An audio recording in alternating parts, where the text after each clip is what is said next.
escogidos desde antes de la fundación del mundo, Señor. Esa es la seguridad que tu palabra nos da, Señor Jesús. Padre, en esta mañana te pedimos que tu Espíritu Santo venga, Señor, tome sus propias palabras, tanto en la Biblia como en el mensaje que Él mismo inspiró, Señor, y venga, Señor Jesús, y nos traigas tu palabra, Señor. Padre, yo, Dios, porque tú eres fiel a tu promesa y tú tienes principios que nadie los puede quebrantar, ni tú mismo los quebrantas, Señor. Padre, por tu promesa sabemos, Dios, que tú nos darás de tu palabra. Pero Padre, ¿qué acerca de nosotros, Señor Jesús? ¿Cuál será la actitud que tendremos, Padre, hacia ti y hacia tu palabra, Señor? Ayúdanos, Dios, a estar en un espíritu correcto, Señor, una actitud correcta, Padre, con un corazón abierto, Señor. Padre, y que tu palabra venga, Señor Jesús, y nutra nuestras almas. Para eso hemos venido, Señor. De otra manera, Padre, habríamos perdido el tiempo, habríamos malgastado el dinero y aún nuestro tiempo, Señor. Pero estamos aquí, Dios, porque queremos ser edificados con tu palabra, Señor.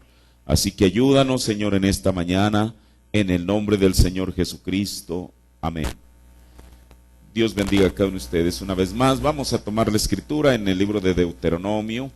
Ya casi estamos finalizando, no sé si a lo mejor lo finalicen esta mañana, esta serie de sermones que hemos titulado Dimensiones, y este es el sermón, déjenme ver, creo que es el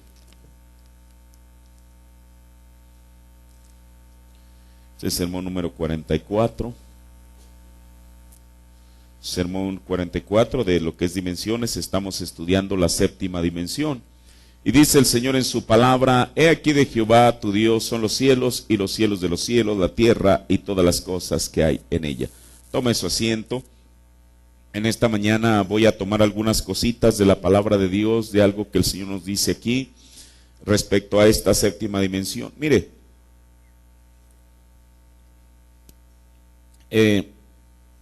a veces uno se podría pensar, bueno, ¿por qué? Si el profeta habló, usted sabe, él no dedicó todo un sermón para hablar de las dimensiones, y para hablar de la séptima dimensión él solamente nos dijo que era el lugar donde está Dios. Dice uno, bueno, ¿cómo uno puede, o cómo alguien puede hablar tanto respecto a esa séptima dimensión si el profeta eso fue lo que él dijo? Bueno, eso es verdad, pero mire, yo creo que buscando uno, escudriñando en la palabra del Señor, uno puede encontrar más. No que uno trate de agregar el mensaje, yo no creo eso, porque yo, bueno, mire, yo siempre creo esto, hasta yo mismo lo he repetido. Muchos ministros dicen que hay que decir solo lo que la Biblia dice, y yo estoy completamente de acuerdo con ello, pero si uno lo toma de una manera estrictamente, yo en esta mañana lo único, para decir exactamente lo que dice la cinta, yo tendría que tomar el folleto y leérselo desde el primer párrafo hasta el último. Porque aun si yo interrumpo en mi lectura para hacer algún comentario, bueno, eso ya no es exactamente lo que el profeta dijo. ¿Me explico? Porque mire, a veces uno, es tan fácil, es tan difícil a veces encontrar un centro en esto, que uno tiene que, pues, efectivamente encontrar el centro de las cosas, ¿verdad? Y digo esto porque, bueno, a mí mismo se me hace extraño decir, bueno, ¿cómo es que el profeta habló tan poco de la sexta? O sea, habló muy poco, pues él solamente dijo ese lugar donde está Dios. Bueno, pero entonces nosotros tenemos que buscar en la Biblia dónde está Dios, qué es lo que está haciendo Dios. Y creo que, bueno, la Biblia es muy clara en cuanto a saber dónde está Dios. Mire, veíamos que la Biblia nos dice que Jesús está en un trono. Eso es lo que dijo el apóstol Pablo. Mire, y voy a regresarme al libro de los Hebreos, porque esta escritura tiene algo aquí muy, muy importante. En Hebreos, ahora, en el entendido que Jesús y Dios son la misma persona. No es que, como decíamos de aquel trinitario que dijo, él era de hueso colorado y dijo, bueno, si yo voy al cielo y no encuentro aquí al Padre, aquí al Hijo y acá al Espíritu Santo, voy a hacer esto con el zapato y me regreso. Dijo el hermano Branham, pues un hombre con esa actitud nunca va a estar allá. Pero bueno, nosotros creemos que Dios es uno, siempre ha sido uno, desde el principio fue uno, hoy en día es uno y seguirá siendo uno por toda la eternidad. Pero entonces, mire, aquí en Hebreos, voy a regresarme a Hebreos 4:15, donde dice el apóstol Pablo, ya la hemos leído, pero la quiero volver a leer, donde dice, porque no tenemos un pontífice. ¿Qué es un pontífice? ¿Cuántos se acuerdan que es un pontífice? Es un sumo sacerdote, que no se pueda compadecer de nuestras flaquezas. Ahora, mire, en la Biblia King James, que era la que el profeta usaba, Hebreos 4:15 dice, porque no tenemos un sumo sacerdote que no pueda ser tocado por el sentir de nuestras enfermedades. Así es como dice. Por eso, mire, el profeta de Dios, antes de comenzar la fila de oración, cada vez que tenía fila de oración, él muchas veces citó esta escritura, pero él la citó de esa manera. Porque no tenemos un sumo sacerdote que no pueda ser tocado por el sentir de nuestras enfermedades. Ahora, ¿para qué lo hizo él? ¿Por qué siempre lo hacía? Recurrentemente lo hacía al final del sermón, cuando él tenía quizá la gente formada en el pasillo, cada uno de ellos con una tarjeta de oración esperando subir a la plataforma y pararse ante un profeta de Dios. ¿Por qué él siempre decía eso? Bueno, lo hacía, citaba esta escritura para infundirle fe a la gente. Pero no solamente eso, para infundirle a confianza a la gente, para que creyeran que Jesús también intercede por nuestras enfermedades. Por eso él lo citaba. Y no es que él estuviera citando mal la escritura, así es como dice. Los que tienen una Biblia bilingüe, ahí pueden ver Hebreos 4:15, donde dice, porque no tenemos un sumo sacerdote que no pueda ser tocado por el sentir de nuestras enfermedades. Ahora, mire lo que el profeta dice, y aquí es donde voy a comenzar en el sermón. El tiempo está cerca, predicado el 8 de abril del 56, en el párrafo 55, dice, ahora, desde que él resucitó, usted dice, hermano Branham, aquella mujer que tocó su vestidura. Porque el profeta cita esta escritura de Hebreos 4:15, dice, cuando dice, porque no tenemos un sumo sacerdote que no puede ser tocado. Si yo lo entendiera de esa manera, lo que el profeta o que la Biblia nos está diciendo es que sí tenemos un sumo sacerdote que sí puede ser tocado. Esa es la confianza para cada creyente hoy en día, que en esta mañana ese sumo sacerdote todavía está ahí sobre el trono. Entonces, sí hay un sumo sacerdote que sí puede ser tocado. Por eso dice el profeta, usted dice, hermano Branham, aquella mujer que tocó su vestidura cuando él estaba en su cuerpo corporal. ¿Cuántos de nosotros, cuando escuchamos estas cosas, cuando alguien tiene una enfermedad, dice, oh, si yo tan solo hubiera vivido hace 2000 años, yo me hubiese arrastrado, aunque fuera por debajo de la gente y apenas tocar el borde como hizo aquella mujer? Bueno, pero resulta que Jesús no está en la tierra en su cuerpo físico en el cual él nació, aunque sí está en la forma de su Espíritu Santo en cuerpos. Ahora, dice el profeta, él estaba en un cuerpo, usted dice, hermano Branham, aquella mujer que tocó su vestidura cuando él estaba en un cuerpo corporal. Dice el profeta, quiero preguntarles algo. La Biblia enseña en el libro de Hebreos que él es el sumo sacerdote que puede ser tocado por el sentir de nuestra enfermedad. Y luego el profeta pregunta, ¿es así? ¿Eso es lo que enseña la Biblia? Desde luego, la Biblia enseña eso. ¿Cómo va usted a tocarle? ¿Cómo va usted a tocarle a él entonces con el sentir de su enfermedad? Esa es nuestra pregunta. Bueno, si la Biblia dice que sí tenemos un sumo sacerdote que sí puede ser tocado, pero ahora la pregunta es, ¿cómo le vamos a tocar si Jesús de Nazaret hoy en día no está caminando por las calles como lo estuvo hace 2000 años con una vestidura para que usted se acerque y le toque? ¿Cómo lo puede hacer? El profeta dice, tan solo créale a él. Entonces, la manera de tocar a Jesús en esta mañana es por fe, al creer que él todavía puede ser tocado. Mire, el hermano Branham dijo, y esto yo espero que usted lo recordó, hace tiempo lo escuchamos un viernes en una cinta. El profeta de Dios dijo que un 86% del ministerio de Jesús fue sanidad divina. Imagínense un 86. Un 86%. De aquí para el 100%, ¿cuánto es lo que falta? 14. Usted ve la enorme diferencia. Pero el hermano Branham dijo que un 86% del ministerio de Jesús era sanidad divina. ¿Qué es la sanidad divina? Dijo el profeta. Es la carnada.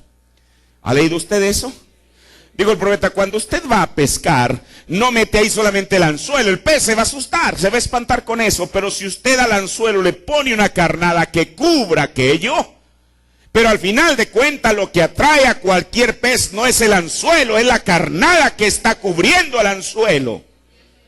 Entonces, si un 86% del ministerio de Jesús fue sanidad divina, ¿para qué lo hizo él? Para atraer la atención de la gente. Por eso hoy en día el mensaje que Dios envió no comenzó de esa manera. El profeta de Dios comenzó con una comisión de parte de un ángel de sanidad divina. ¿Para qué? Para atraer la atención de la gente. La enseñanza, el mensaje vino después. Jesús, este 14% fue de enseñanza. El 86% fue de sanidad divina. Y usted lo puede corroborar en los evangelios. Ahora mire, yo siempre me he preguntado, ¿cómo el profeta llegó a esta conclusión? Yo la primera vez que lo escuché me quedé asombrado. Dije, bueno, ahora yo no dudo las palabras del profeta de Dios, pero siempre me asombran. ¿Cómo un 86%? ¿Por qué él dijo que un 86%? ¿Por qué no un 50%? ¿Por qué no un 75%? ¿Por qué fue esto? Bueno, si el profeta lo dijo es porque es la verdad. Ahora, y mire, yo sé que usted dice, ¿dónde lo dijo? Bueno, si usted ha venido constantemente los viernes aquí a escuchar al profeta de Dios, en una ocasión, yo ahí fue donde lo tomé. Inclusive en mi otra Biblia, en San Juan 4, yo lo anoté. Porque para mí eso fue muy sobresaliente. Ahora, la mayor parte de ese 86% de esto, la mayor parte de la sanidad fue por medio del toque de Jesús. Si usted es un lector de los evangelios y Jesús tocó al leproso, Jesús tocó al ciego, Jesús le metió el dedo al sordo aquí en la oreja, Jesús tocó, por eso los judíos estaban acostumbrados a eso. Eso fue lo que pidió Jairo, el toque de Jesús. Ahora hubiera sido maravilloso, mire, y a mí ya lo hemos dicho, pero a mí me llama la atención cuando Jesús sanó al leproso. Usted sabe que la lepra se contagia por un contacto físico. Cualquier persona hubiera tenido, usted sabe, hubiera dicho, no, yo mejor ni me la acerco. Por eso los leprosos de por allá, que no se acerquen, que hablen de lejos, pero que no se acerquen. Pero aquí venía un reto. Es como dijo el hermano Branham, Jesús nunca asistió a una, ¿cómo le llama eso? A un servicio funeral. ¿Sabe usted por qué? Porque Jesús dijo, yo soy el camino, la verdad y la vida. Dijo el profeta, y la vida y la muerte no pueden estar juntos. Alguien tenía que rendirse a alguien. O Jesús se rendía a la muerte, o la muerte se rendía a la vida. ¿Cuándo es el asunto de un leproso? ¿Qué tal si hubiéramos sido nosotros, hermano? Porque a veces uno es así. Hermano, no, espéreme, no. Jesús sabía, ahí tenía alguien que vencer. O Jesús, o la lepra se rendía ante Jesús, o Jesús se rendía ante la lepra. Ese es el real reto. ¿Sabe una cosa? Y a veces, mire, ¿cuántos han oído hablar de la Madre Teresa de Calcuta? Esa señora, mis respetos, ella era católica en su fe. Pero él tenía muchas cosas que muchos cristianos no tienen. Agarraba a los leprosos aquí. ¿Qué tal si a usted le trajeran uno? Hermano, no, mire, mejor guardemos nuestra distancia. ¿Qué le parece? 5 metros para allá, no se me acerque. Una señora bajo la fe católica le dio un ejemplo a todo el mundo. Hermano, si eso fue, que yo no estoy exaltando la fe católica, estoy exaltando los principios que ella tenía. ¿Qué sucediera si eso viniera a nosotros hoy en día? ¿Quién de nosotros, contándome yo mismo, estaríamos dispuestos? Porque la Biblia dice, mire, ahorita vamos a ver escritura, que Dios no hace acepción de personas. Esos son los principios de Dios. Entonces, de este 86% que dijo el profeta de Dios, la mayor parte fue por el toque de Jesús. Por eso cuando Jesús tocó al leproso, alguien tenía que ceder ante alguien. Ay, no va Jesús temblando, ay, no, él sabía quién era. Y eso es lo importante, cuando un hijo de Dios sabe quién es, sabe su posición en Cristo. No es para que usted sabe ande con el pecho erguido, hermano, soy un hijo de Dios. Usted, el que es hijo de Dios, sabe lo que es y punto. Ahora, mire, la mayoría de este 86% que el profeta nos dice fue el toque de Jesús. Pero hay 3 casos que dice la Biblia en los cuales Jesús no tocó a la gente. Y mire, paradójicamente, por eso el profeta nos dijo que el judío siempre se acostumbró a que la sanidad viniera por un toque. Dijo, pero cuando se trató de un gentil, eso fue distinto. Mire, el primer caso que encontramos es el hijo de un oficial del rey. En San Juan 4, 46 al 53. Esta escritura no se la voy a leer, solamente usted anótela como referencia. Aquel hombre, el hijo de un oficial del rey, le dice, Señor, mi hijo está gravemente enfermo. Pero, antes que Jesús dijera, ok, mire, Jesús no tenía horario de oficina, así como no tiene horario de oficina en esta mañana. En cualquier momento que el servicio de Jesús fuera requerido, allí estaba Él. Él nunca le puso pero a ninguna persona, aún en la condición en que la persona estuviera. Eso nos muestra la naturaleza de Dios. Y en esta mañana, Jesús no tiene horario de oficina todavía. En cualquier momento que usted requiera de Él y acude a Él, está presto para responderle. Pero usted tiene que creer eso. A veces, hermano, uno va tembloroso. Señor, ¿acaso tú me escucharás? Con ese tipo de bebés, su oración no va a llegar más allá del techo. Por eso Pablo dijo, alleguémonos confiadamente, sin miedo, sin temor, con confianza de que Dios nos... Perdón, hermano, la estoy escupiendo. Sin temor de que Dios nos rechace, alleguémonos confiadamente al trono de gracia. Eso es lo que Pablo dice en Hebreos. Ahora, mire. Él dijo, se yo con Jesús, Señor, mi hijo. Y entonces el Señor le dijo, o esta persona dijo, mira, pero no hace falta que tú vayas a mi casa. ¿Usted cree que aún una oración por teléfono no funciona? Desde luego que funciona, Dios es omnipresente. Y entonces él se anticipó y dijo, no, tú no tienes que ir. Tan solo habla, di la palabra. Y mire, el hermano Branham dijo que eran como las 11 de la mañana. Jesús le dijo, no te preocupes, tu hijo está sano. Y claro, quizá las distancias no era como ir de aquí a 15 minutos, quizá estaba más lejos. Para sorpresa de aquel hombre, cuando llega su hijo, estaba completamente sano. Y les dijo, a ver, hermanos, ¿a qué hora comenzó a mejorar el muchacho? A las 11. Era exactamente la misma hora que Jesús le había dicho. Ese es el primer caso. El segundo, que todos ya lo conocemos, aparece en Mateo el capítulo 8, versos del 5 al 13, y en Lucas el capítulo 7, versos del 2 al 9. Aquel siervo del centurión. Mire, qué cosa. Dios, Jesús a veces, y esa es la naturaleza de Dios, tiene que condescender. Cuando aquel hombre le dijo, Señor, mira, mi siervo yace gravemente enfermo. ¿Sabe usted lo que Jesús le dijo? No te preocupes, yo voy y le voy a tocar. Eso es lo que dice la Biblia. Y aquel hombre, no por ser irrespetuoso con Jesús, sino porque recibió una revelación, dijo, Señor, no es necesario que tú vayas. No es necesario que tú vayas y le toques. Pero si tú tan solo dices la palabra. Ahora mire, en San Lucas el capítulo 7 dice algo, y lo voy a introducir aquí, dice algo que Mateo no dice.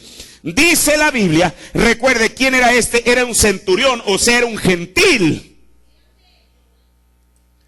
San Lucas dice que los judíos intercedieron por él y le dieron a Jesús varias razones por las cuales aquel siervo debía de ser sanado. Y le dijeron, este hombre digno es de que tú le concedas esto. Bueno, ¿qué tenía de dignidad aquel hombre? Uno, ama a nuestra nación.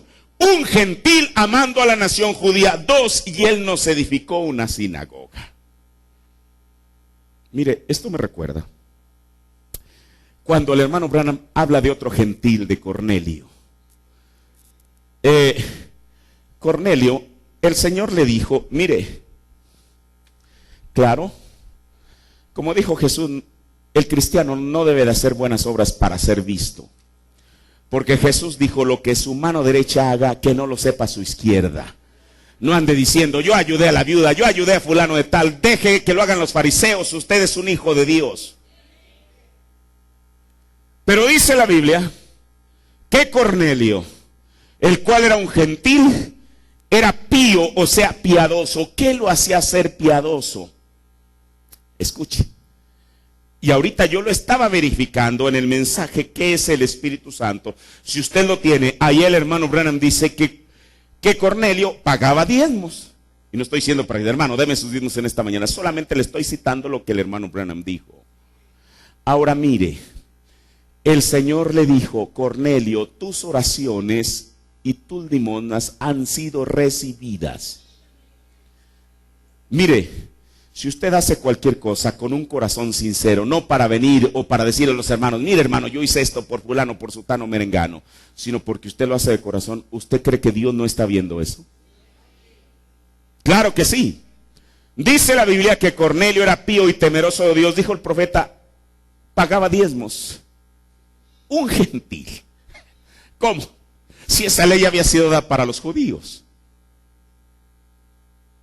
A veces la gente tiene escrúpulos y él parece, no, hermano, yo no voy a decir, voy a recibir diezmos de cualquier persona porque ni son inconversos.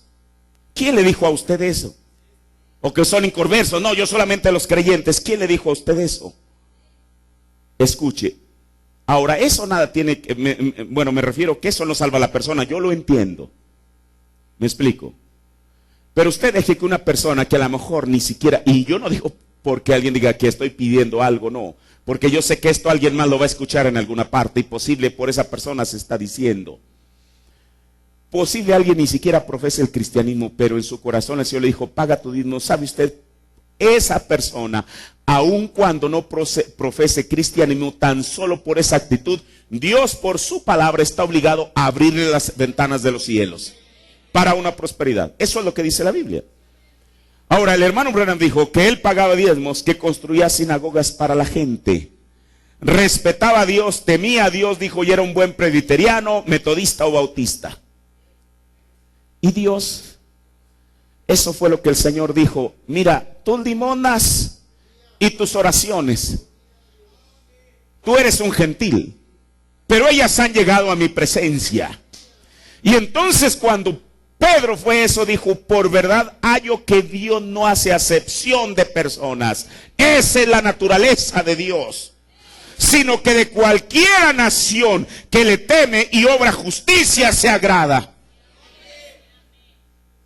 Ahora, este hombre, bueno, siempre que leo esto me trae lo de Cornelio. Porque en Lucas ellos le dijeron, mira, es digno de que tú sanes a su siervo. ¿Por qué? Porque él para comenzar, él ama a nuestra nación y nos edificó una sinagoga. Y entonces la Biblia dice que cuando Jesús dijo, sí, yo voy y le voy a sanar, le voy a tocar, dijo, no, Señor, yo no soy digno de que vengas bajo mi techado, pero mira, yo al ser romano tengo una jerarquía sobre un ejército. Si es un centurión, estoy sobre una centuria, estoy sobre 100 personas. Y entonces, cuando yo le digo a uno que vaya, no comienza ahí, usted sabe, a fruncir el entrecejo y hacer algún... No, él va, porque tengo autoridad.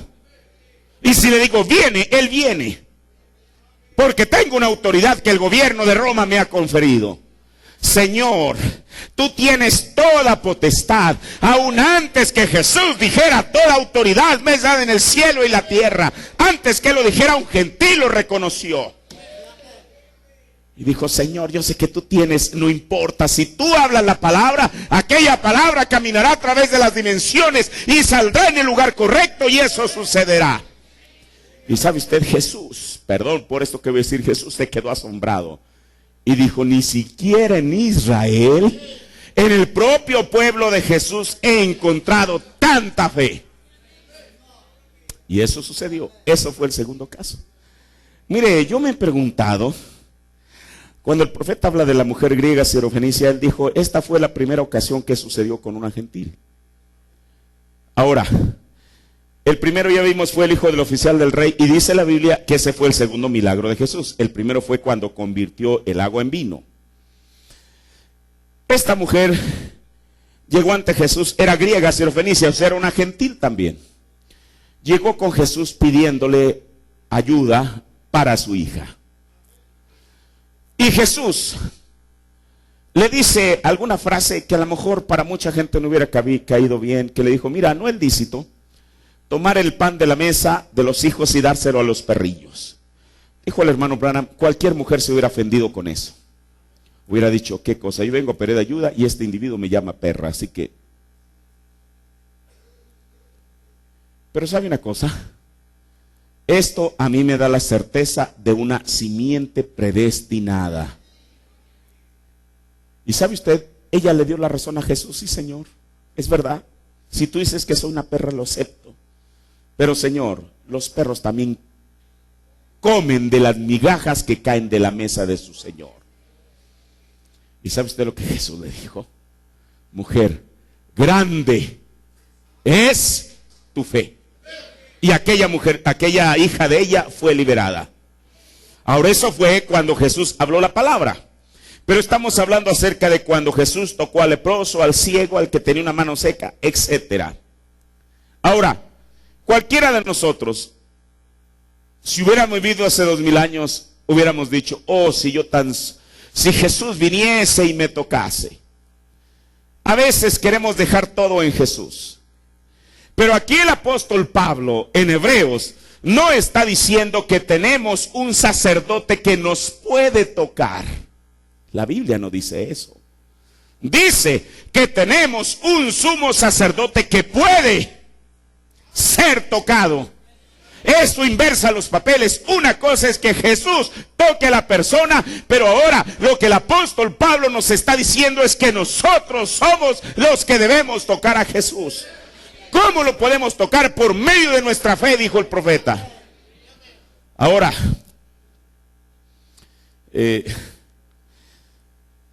mire, y desde luego que el profeta siempre que cita esa escritura, por lo general, la liga, la ensambla con la mujer con flujo de sangre. Eso hemos escuchado esa historia, pero se lo voy a leer en San Lucas, el capítulo 8, el verso 43. Dice, y una mujer que tenía flujo de sangre hacía 12 años ya. Imagínense, yo creo que las mujercitas saben lo que eso es, pero no fue durante un día, durante un año, ni una semana. Fue durante 12 años que ella estaba batallando con esa situación.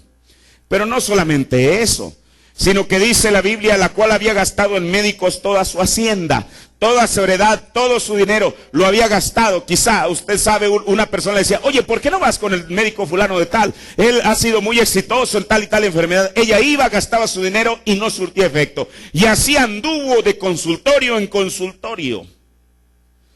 Pero entonces, dice la Biblia, y por ninguno podía ser curada. Pero entonces sucedió algo. Ella se encontró con el gran médico. Y mire, qué arrojo, esa palabra correcta me gusta, qué arrojo, qué valor. Ella no esperó a que Jesús viniera y pusiera la mano de él sobre la de ella y aquel flujo de sangre desapareciera. Ella, mire, y este ejemplo no solamente fue puesto y fue citado por el profeta solamente por hacerlo, fue para un ejemplo para nosotros. Ella se acercó ante la multitud que estaba rodeando a Jesús. Dice, llegándose por las espaldas de Jesús, tocó el borde, lo último, hermano. Bueno, este es un saco, pero el borde de acá, esto, con esto, así, esto era suficiente. Ahora mire, yo quiero decirle una cosa, a veces se requiere que alguien sea la punta de lanza en algo. ¿Quién le dijo a esta mujer? Cuando los evangelios dicen que era Jesús quien tocaba a la gente, ¿quién le dijo a esta mujer que ella debería de tocar a Jesús? Yo creo que fue una revelación de Dios que ella recibió.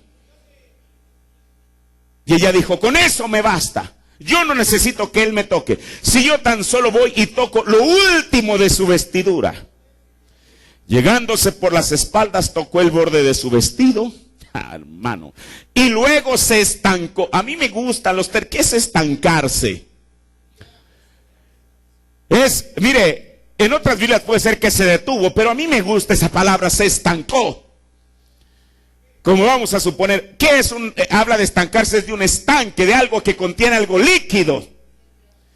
Quizá haya un río o hay una presa que se está derramando, pero usted póngale algo allí y estanca aquello.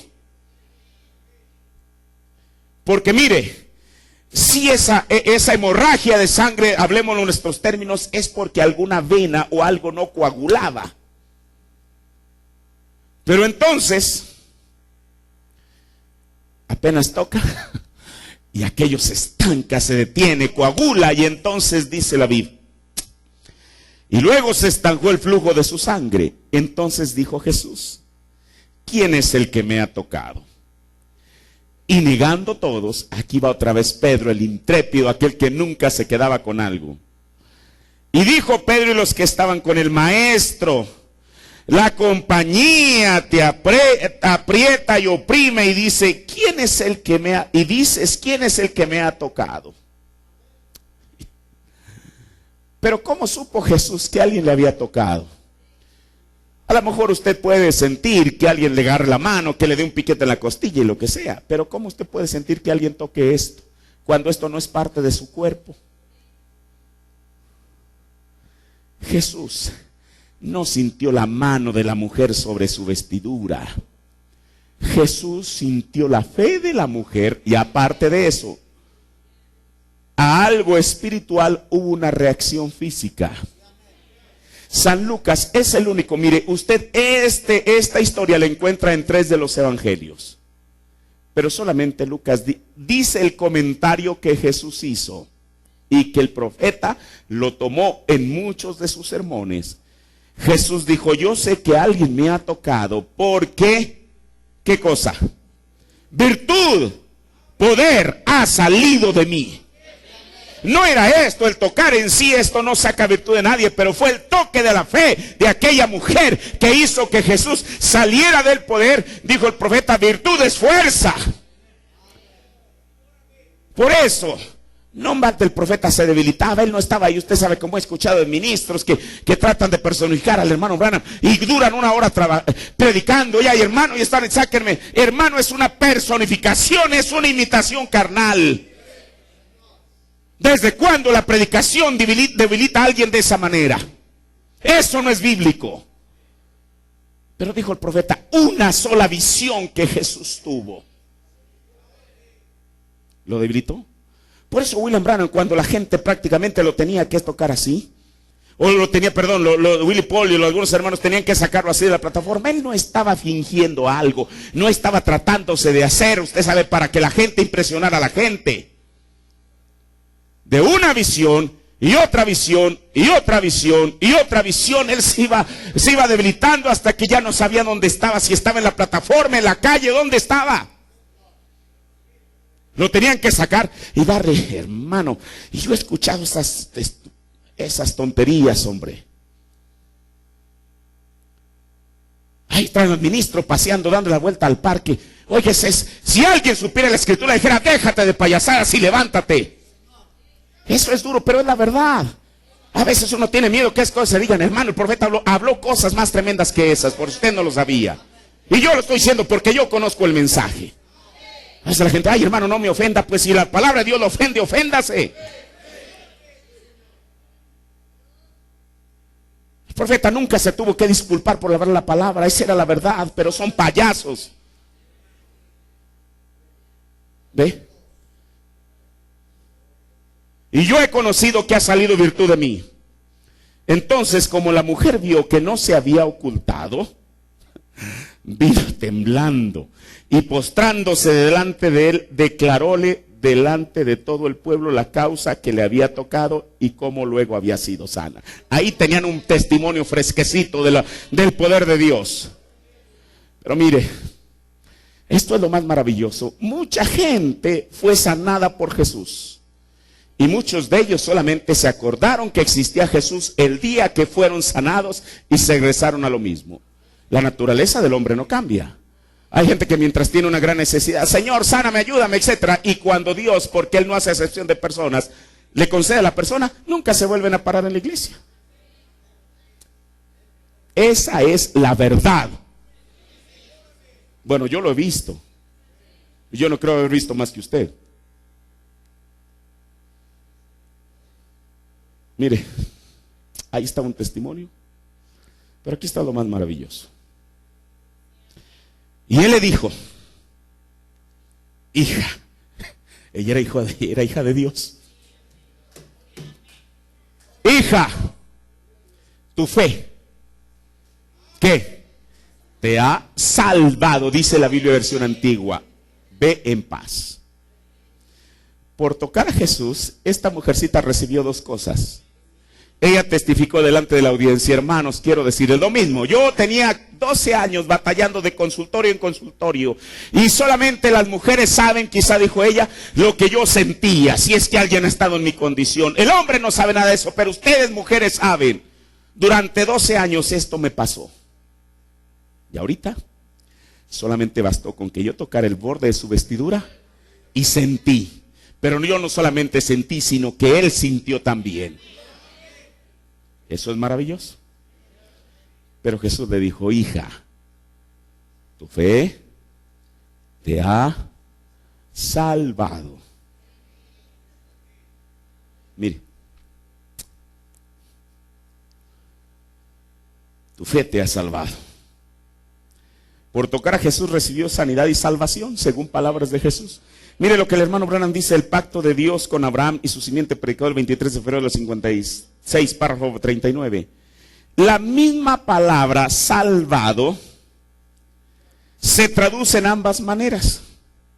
La palabra proviene de la palabra griega, agarrando un color distinto.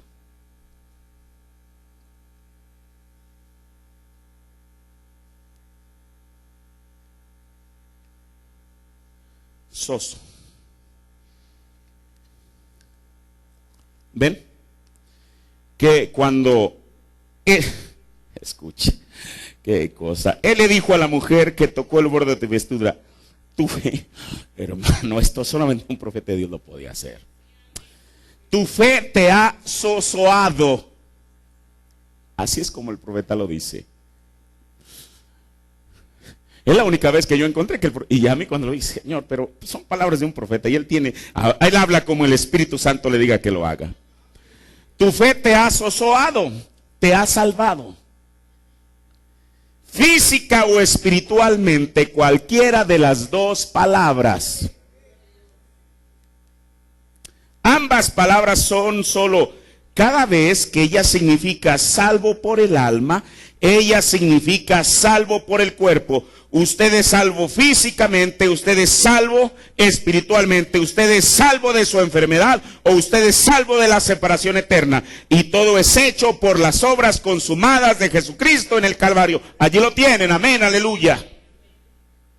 Eso concuerda perfectamente con lo que dijo Santiago en Santiago 5:15.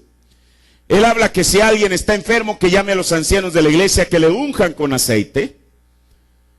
Y luego dice, y la oración de fe, escuche, la oración de fe salvará al enfermo. Ahí se usa esta misma palabra, soso. La oración de fe salvará al enfermo y el Señor lo levantará de su enfermedad. Y si estuviere en pecados, le serán perdonados. Mire, esta mujer, hermano, como tanta que recibió algún beneficio de Jesús, hubiera seguido en su rutina.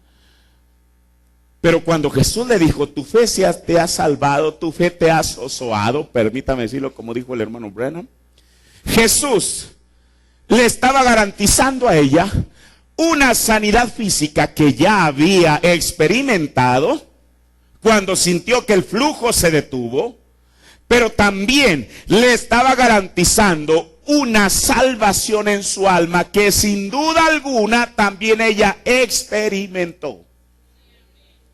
Hermano, porque la salvación no es una imaginación, no es una concepción mental. La salvación es una experiencia que usted sabe en esta mañana si es salvo. Esa es la certeza que hay aquí, no aquí, aquí. Ahora, mire, pero mire, aquí hay algo. Yo le decía, alguien tiene que ser la punta de lanza en algo. Yo mientras estaba leyendo estas cosas, leí lo que la Biblia dice de esta historia en los evangelios, pero no, siempre me gusta la de Lucas porque él siempre tiene algo extra que le agrega. Y entonces comencé a ver cómo es que, porque mire, la gente hace 2000 años, aquella sanidad no fue puesta debajo del almud. Todo el mundo se dio cuenta porque ella lo testificó en la multitud. El flujo se detuvo. Ella lo había sentido. Las noticias fueron de labio a oído.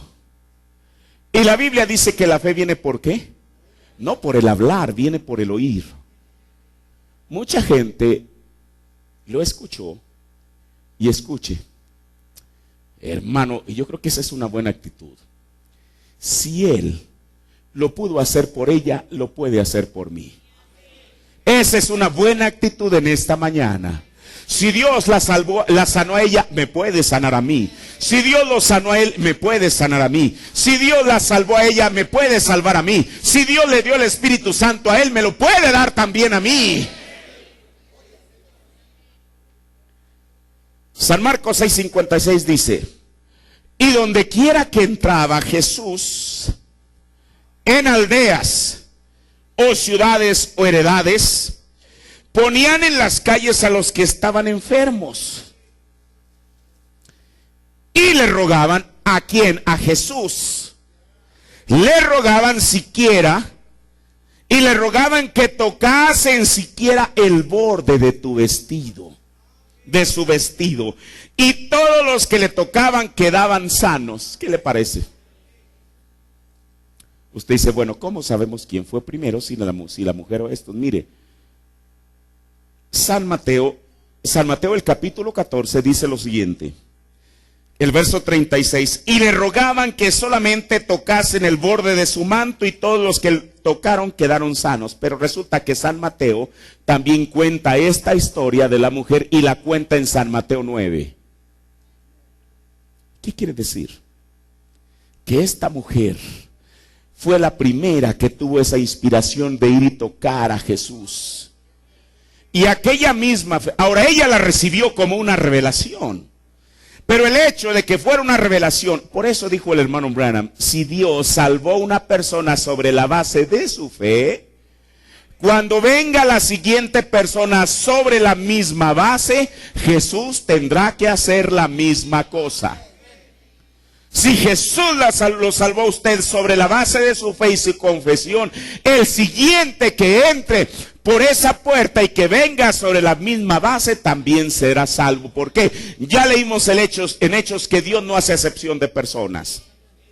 Si aquella mujer recibió sanidad y salvación al tocar el borde de Jesús, esto fue lo que inspiró a los demás. Hay dos testigos en San Marcos y en San Mateo después que la gente hacía lo mismo, porque ellos dijeron, si ella al tocar el borde de su vestidura pudieron ser sanos, ¿por qué no lo puede hacer conmigo?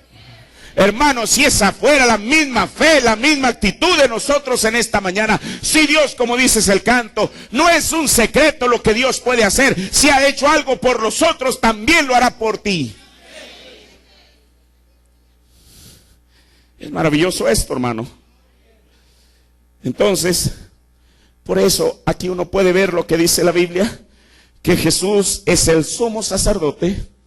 En esta mañana, no permita que alguien le diga algo distinto. En esta mañana Él sigue siendo el sumo sacerdote.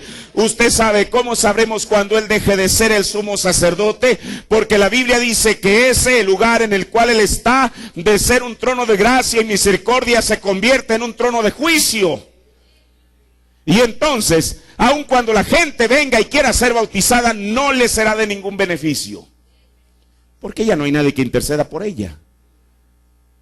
Y dijo el profeta, sabremos cuando el Espíritu Santo no esté en la tierra. Dijo, sí, Señor. ¿Quién la primera que lo va a saber va a ser la novia? Porque Jesús dijo, vendré y me tomaré, ¿qué? A mí mismo la porción del Espíritu Santo que ha colocado en cada creyente es lo único que Él se va a arrebatar. Eso es algo tremendo, hermano. Por eso en esta mañana, y que nadie le diga algo distinto. Usted dice, ¿por qué está diciendo esto? Porque yo salgo y he escuchado tantas boberías. No permita que nadie le diga que ese cordero ya se convirtió en león. Si ya se convirtió, usted y yo estamos perdiendo miserablemente el tiempo aquí. Esa es la verdad. Él sigue siendo el cordero.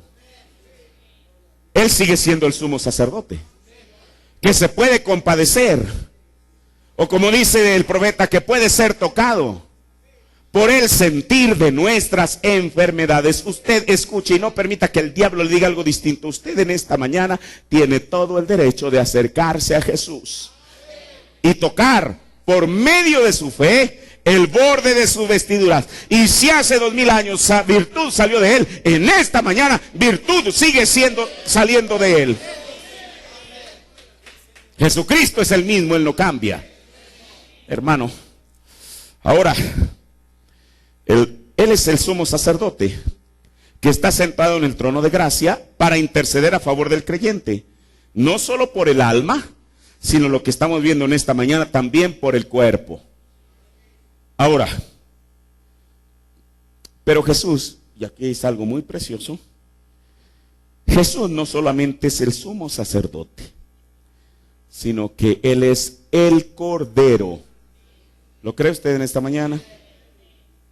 Así es como Juan lo identificó. En Juan 1:29 dice la Biblia, y el siguiente día ve Juan a Jesús que venía a él, y dice, Juan el Bautista, el precursor de la primera venida de Jesús. He aquí, él apunta con su dedo a la gente y les dice, ¿qué es la palabra he aquí? Mire, en inglés es behold. Cuando usted dice esa palabra behold, quiere decir que vea, que preste atención. Porque la gente a lo mejor estaba viendo demasiado a Juan. Ahora era necesario que miraran a quien tenían que mirar. Por eso él dijo, he aquí, apunta con su dedo y dice, he aquí, ¿quién? El Cordero de Dios, no un cordero. ¿Usted se acuerda la historia tan preciosa que el profeta habla de Bartimeo? ¿Cómo es que usted sabe, él era ciego, dijo el profeta, y en aquel tiempo pues un ciego tenía que ganarse la vida, no, bueno, con un bote quizá, dijo, pero él tenía unas tortolitas que ahí se subía una sobre la otra, y entonces la gente veía aquello, le causaba curiosidad y le dejaba ahí una dracma. Pero dijo el profeta que llegó un día que la hija de Bartimeo enfermó, y entonces, mire, porque Dios quiere lo que nos duele. Era lo único que él tenía para sobrevivir. Pero un día le dijo, Señor, si tú sanas a mi hija, yo te voy a ofrecer estas 2 tortolitas conforme a la fe, al palomino que dice la Biblia, conforme a la ley. El Señor, Bartimeo, cumplió su palabra y Dios cumplió la suya. A veces donde nosotros fallamos, queremos que Dios cumpla su palabra, pero quede en nosotros. No porque Él quiera que seamos recíprocos, pero eso muestra realmente la gratitud que hay en la persona. Bartimeo, sabiendo que era lo único que tenía, va y las mata. Y bueno, parecía que todo se había acabado. Y entonces digo el profeta, en aquel tiempo, hoy en día, usted sabe, las personas invidentes utilizan un lazarillo, un perro que los va guiando. Dijo, en aquel tiempo no era un perro, era un cordero. Su hija vuelve a enfermar. Y Bartimeo dijo, mire, porque ahí hay una cosa, la sanidad no es para siempre, como dijo el profeta, por eso esto es lo que importa, porque una vez que el alma está sana, está sana. Nuestro cuerpo, yo me puedo enfermar hoy usted y el Señor me sana de aquí un mes, vuelve a suceder lo mismo. Y si tenemos la misma fe, Jesús vuelve a hacer lo mismo. Se vuelve a enfermar su misma hija, y entonces va Bartimeo con su cordero, que lo va guiando quizá aquí del cuello con una cadenita o algo, ahí lo lleva y lo lleva y lo lleva.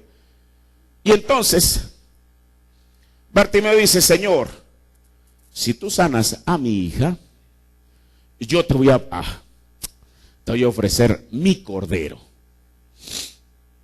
Los sacerdotes, como dijo el profeta, quizá en un acto de simpatía, le dijeron, Bartimeo, ¿a dónde vas? Voy al templo. ¿Qué vas a hacer? Voy a ofrecer mi cordero, porque el Señor cumplió su palabra. Entonces el sacerdote en un acto de simpatía le dijo, Bartimeo, no tienes que ofrecer tu cordero, yo te voy a comprar un cordero para que lo ofrezcas. Pero Bartimeo no dijo que le iba a ofrecer un cordero, él dijo, yo le voy a ofrecer mi cordero. Por eso Jesús no era un cordero de Dios, él era el cordero de Dios. Pero no solamente eso. ¿Qué era lo que hacía el sacrificio de los corderos en la ley? Solamente cubría, como ponerle algo encima, usted sabe, al pecado, ahí está, para que Dios no lo vea, eso es lo que hacía el cordero. Pero el deseo de pecar, que era lo que estaba acá abajo, este cordero, esa sangre no era efectiva. Dijo el profeta de Dios, porque esta era una sangre animal y esta era una sangre humana. Y la Biblia dice que la vida está en la sangre. La vida que había salido de este cordero no podía venir a la vida humana porque eran dos naturalezas distintas. Una era animal y otra era humana. Pero entonces, Juan dice, he aquí el cordero de Dios que quita, no que cubre, hermano, que quita el pecado del mundo. Mire, una vez nuestro hermano Ángel, y a mí me gustó tanto eso que yo lo anoté, y él dijo, y efectivamente así es en el griego, que la palabra quitar tiene dos significados aparentemente distintos y hasta contrarios, pero no, es airo. Cuando Juan dijo, este es el Cordero de Dios que quita el pecado del mundo, esta es la palabra que se usa en el griego, quitar. Y esta palabra tiene significados, dos. Por una parte, airo quiere decir levantar, remover, o sea, algo que se levanta, algo que se remueve. Pero por el otro lado, también esta misma palabra quiere decir cargar y llevar. Bueno, ¿cómo está eso? Mire, por una parte, el Cordero, Jesucristo, levanta o remueve nuestras cargas de pecado. En San Mateo 11, 28 y 29 dijo Jesús, venid a mí, a Jesús, todos los que estás trabajados y que cargados, que yo os haré descansar. O sea, yo les voy a levantar, les voy a remover su carga. Llevad mi yugo sobre vosotros y aprended de mí, que soy manso y humilde de corazón, y hallaréis descanso para vuestras almas. Cuando esa carga de pecado es quitada de la persona, es hasta entonces que encuentra el verdadero reposo. Porque mi yugo es fácil y ligera mi carga. Eso es levantar o remover. Pero cargar. ¿Cargar quién? La Biblia dice en Isaías 53, 6, todos nosotros nos descarriamos como ovejas. Aquí obra perfectamente la predestinación de Dios. Mire, no importa cuánto hayamos estado sumidos en el lodo cenagoso del pecado en el mundo, antes que usted conociera de Cristo, usted era una oveja allá. Usted dice, aún en la condición en la que estaba, sí, Señor. Pero por cuanto éramos ovejas, en un día en nosotros se cumplió lo que Jesús dijo, mis ovejas, ¿qué? Oyen mi voz, pero después de oír, ¿qué?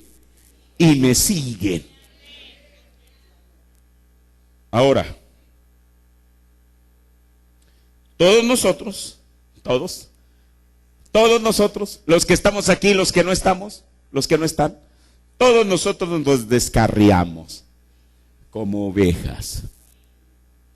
Cada cual se apartó por su camino y ustedes solamente saben qué caminos anduvo. Eso no es relevante. Lo más relevante es, mas Jehová cargó en él, en el Mesías, el pecado de todos nosotros. La carga que quitó, hermano, la carga, por eso dice canto, Jesús alzó mi carga. La carga que Jesús quitó de nosotros la depositó sobre el Mesías, porque Isaías 53 está hablando del Mesías en su sufrimiento en la cruz. ¿No dice ahí que por su llaga fuimos nosotros curados? De ustedes saben que esos versículos se refieren a Jesús en la cruz. Lo que nosotros deberíamos de llevar, Jesús lo llevó por nosotros. Por eso, Jesús, siendo el Cordero, y mire, y ya con esto voy a terminar en esta mañana. Jesús, siendo el Cordero, tenía que cumplir con todos los requisitos de la ley. Recuerda, lo estábamos viendo como sacerdote, ahora lo estamos viendo como Cordero. Termino con esto. La gente especula y piensan, yo mismo, todos nosotros, alguna vez nos hemos preguntado por qué Jesús tuvo que ser bautizado. Y bueno, la gente dice es que él tuvo que ser nuestro ejemplo, lo cual realmente lo fue. Es que aquello y lo otro y lo otro y lo otro. Pero para una pregunta bíblica tiene que haber una respuesta bíblica. La Biblia dice en Marcos 1:14, bautizaba a Juan en el desierto y predicaba el bautismo de arrepentimiento para remisión de pecados. Mire, el profeta nos dice por qué Jesús tuvo que ser bautizado. En el sermón, así conviene que cumplamos toda justicia, párrafo 81 y después de él 85-86, con esto termino. Con mucha frecuencia me he preguntado, ¿por qué Jesús de Nazaret? Y muchas ocasiones se me ha preguntado, ¿por qué un hombre como Jesús tendría que ser bautizado? ¿Por qué esta persona tenía que ser bautizada como un acto de arrepentimiento y de confesión? Cuando él era el santo hijo del Dios viviente sin mancha y puro. ¿Por qué esta persona sería bautizada al igual que un hombre que viene? El bautismo es después de la confesión. Él no tenía ninguna confesiones que hacer porque él era Dios. Y él, ¿por qué tendría que ser bautizado como fue para arrepentimiento? Ya que él no necesitaba arrepentirse porque él era el Dios infalible. En el mundo estaba y el mundo fue hecho por él, pero el mundo no le conoció. ¿Por qué él tendría que ser bautizado? ¿Y por qué entonces tendría que ser bautizado? No contesta esta pregunta. Muchos han dicho, bueno, él fue bautizado porque él fue nuestro ejemplo. Eso es verdad hasta cierto punto. Hasta cierto punto, eso es verdad, pero no es toda la verdad. La verdad de ello fue que él era el antitipo. Él era el sumo sacerdote. Es lo que dice Pablo en Hebreos 4:15. Él era el sumo sacerdote.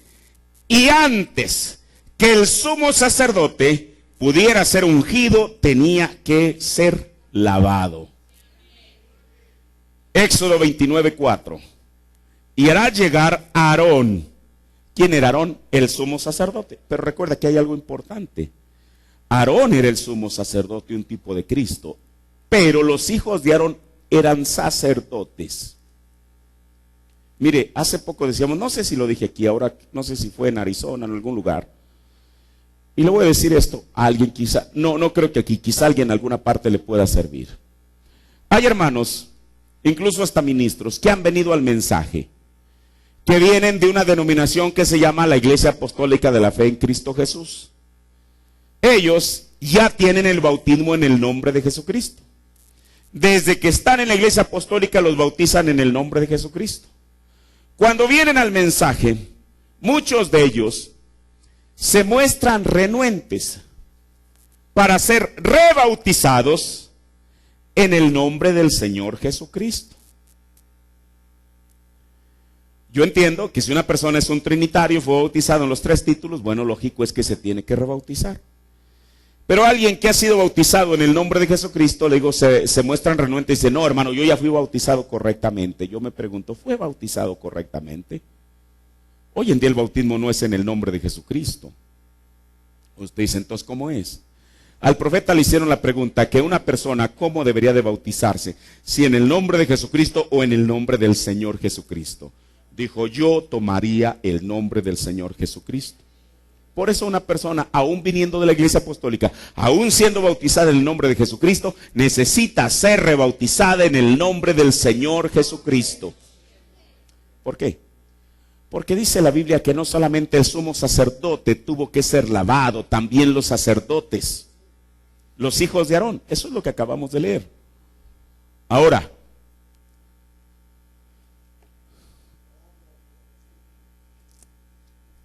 por eso dice, y harás llegar a Aarón y a sus hijos a la puerta del tabernáculo del testimonio y los lavarás con agua. El profeta dice, este es el sumo sacerdote. Pero ya vimos que Jesús no solamente era el sumo sacerdote, sino que era también el Cordero. Y cuando Jesús fue bautizado en agua, fue bautizado primeramente porque él tenía, por eso es lo que le dijo a Juan, Juan, deja así, porque así conviene que cumplamos toda justicia.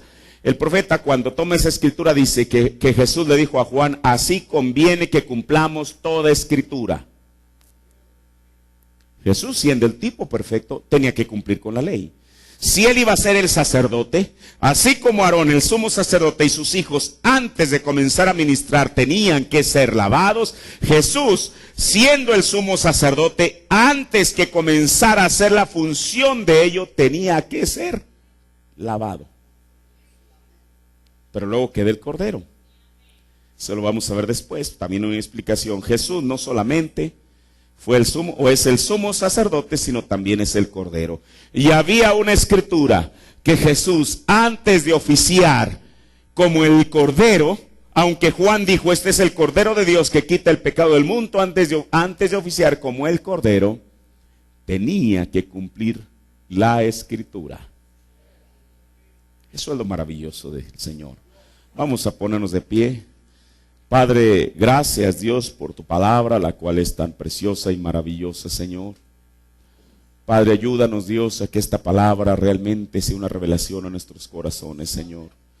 Tu palabra lo ha dicho, que tú sigues siendo el sumo sacerdote que todavía puede ser tocado por el sentir de nuestras enfermedades, Señor. Padre celestial, oh Dios, esto es tan maravilloso, Señor. Padre celestial, tu palabra dice, Señor Jesús, que cuando David enfrentó a Goliat, Señor, Padre, con aquello que ya tú nos has hablado en tu palabra y que ha sido revelado por tu profeta, Señor, la Biblia dice que él no era el único gigante, Señor. Padre, pero cuando el pueblo de Israel vio que un gigante, por medio de una onda que era sostenida por una mano de fe, pudo ser derrotada, tu palabra dice que después fue el pueblo, Señor, que antes estaba amedrentado ante la amenaza de aquel gigante, Señor. Tomaron valor y acabaron con todos los gigantes, Señor. Padre, permite que sea de esta manera, Señor. Padre, si hay un testimonio que tú has sanado de algo a alguien, Señor, como lo hay, permite, Dios, que esa sea una inspiración para alguien más y que pueda pararse en su posición y decir, si Jesús lo pudo hacer por él o por ella, también lo puede hacer por mí. Como aquellas personas, Señor, después de que vieron aquella, oh Dios, aquel milagro tan poderoso que tú hiciste con aquella mujer que tenía flujo de sangre, Señor. Alguien pensó, si Jesús lo pudo hacer con aquella mujer, lo puede hacer conmigo. Esa es la razón por la cual traían a tantos enfermos, los cuales, Señor, al aplicar el mismo método, ninguno de ellos se fue vacío, Señor. Sino que dice la Biblia que todos aquellos, no solamente la mujer, sino todos aquellos que tocaron el borde de tu vestidura, fueron sanos. Esa es la garantía que tú nos has dado, Señor. Permite que lo abracemos en nuestro corazón, Señor. Padre, y que lo tomemos dentro de nosotros mismos. Gracias, Dios, por tu palabra, Señor, que ella todavía siga siendo efectiva y es efectiva en el corazón de cada uno de nosotros, Señor. Gracias, mi Dios, en el nombre de Jesucristo. Amén. Grande gozo Cuán hermoso. ¿Lo tiene usted? Bueno, no lo tiene. Grande gozo, gloria a Dios. Déjeme ver, creo que así se llama, ¿verdad? Grande gozo.